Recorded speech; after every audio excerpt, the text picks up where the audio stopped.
شیر اور خرگوش۔ ایک گھنے جنگل میں ایک شیر رہا کرتا تھا۔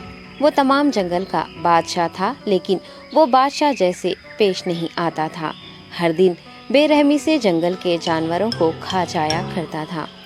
شیر کے خوف سے جنگل کے جانور چھپ جایا کرتے تھے اور خود اپنی بھوک و پیاس کو مار کر سخت مشکلات سے دوچار ہونے لگے تھے۔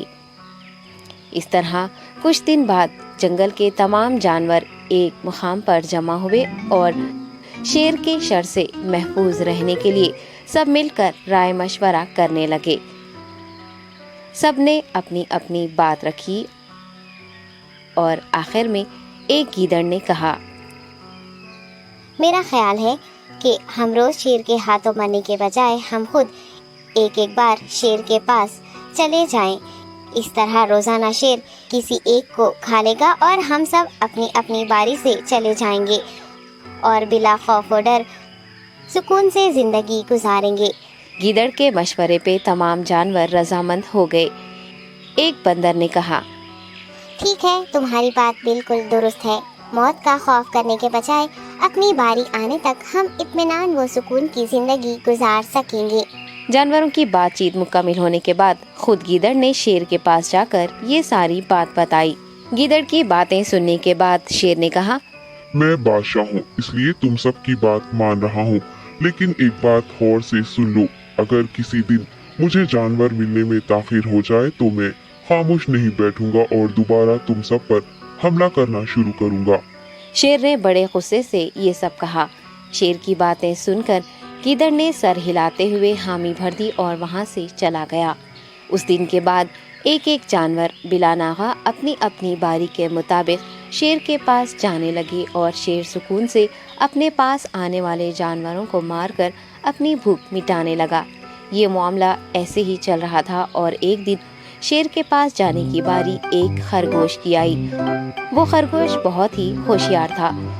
اسے شیر کے پاس جانا منظور نہیں تھا اور اس نے اپنے ساتھی جانوروں کو بے رحمی سے مارنے والے شیر کو سبق سکھانے کی ٹھان لی اور ایک اچھی تدبیر نکال کر آہستہ آہستہ شیر کی گفا کے پاس پہنچ گیا۔ تاخیر ہو جانے سے شیر کافی غصے میں تھا اور خرگوش کو دیکھ کر غصے سے کہنے لگا، میں نے تم سب کو پہلے ہی کہہ دیا تھا، دیر ہو جائے تو میں خاموش نہیں بیٹھوں گا۔ تم نے وعدہ خلافی کی ہے، اس لیے میں جنگل جا کر من چاہے جانور کا شکار کر کھا جاؤں گا۔ تب خرگوش نے شیر سے کہا، معاف کر دیجیے بادشاہ سلامت، غلطی ہو گئی اور اس کا ایک واجب سبب ہے۔ اطمینان رکھیے، میں بیان کرتا ہوں، آپ سنیے اور اس کے بعد آپ آرام سے مجھے مار کر کھا لیں۔ شیر نے پھر غصے سے کہا، وہ کیا بات ہے، جلدی بتاؤ۔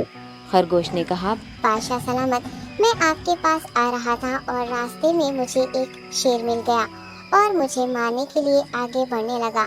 میں نے آپ کی بہادری کی بات اس شیر کے سامنے رکھی، لیکن وہ شیر آپ کے بارے میں بہت برا بھلا کہنے لگا۔ یہ سن کر میں نے غصے سے کہا، تم ہمارے جنگل کے نہیں ہو، ہمارے بادشاہ کے بارے میں ایسی باتیں مت کہو۔ یہ سن کر وہ شیر مجھ پر حملہ کرنے کے لیے تیار ہو گیا۔ یہ دیکھ کر میں نے کہا، تم مجھے مارو گے تو ہمارے بادشاہ تمہیں ہرگز نہیں بخشیں گے۔ تب اس شیر نے کہا، تمہارا بادشاہ میرا کیا کر لے گا؟ میں نے کئی ہاتھیوں کو اپنے پنجے سے مار گرایا ہے۔ تمہارا بادشاہ ہو یا کوئی اور ہو، میرے ہاتھوں بچ نہیں سکتا اور میرے سامنے کوئی ٹک نہیں سکتا۔ میں اسے ختم کروں گا۔ یہ سب بدتمیزی کرنے لگا۔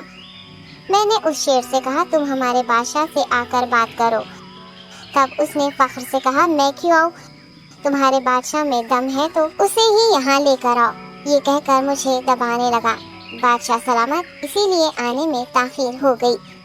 یہ سنتے ہی شیر غصے سے کہنے لگا، چلو ابھی چلتے ہیں، اسے ختم کر دوں گا۔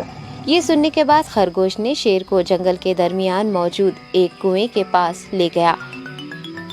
خرگوش نے کہا، بادشاہ اس کے اندر دیکھیے، وہ وہاں آپ کا بے صبری سے انتظار کر رہا ہے، آپ اسے اچھا سبق سکھائیے۔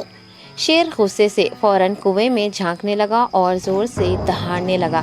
تب دوسری جانب سے بھی دوسرا شیر دہاڑتا ہوا محسوس ہونے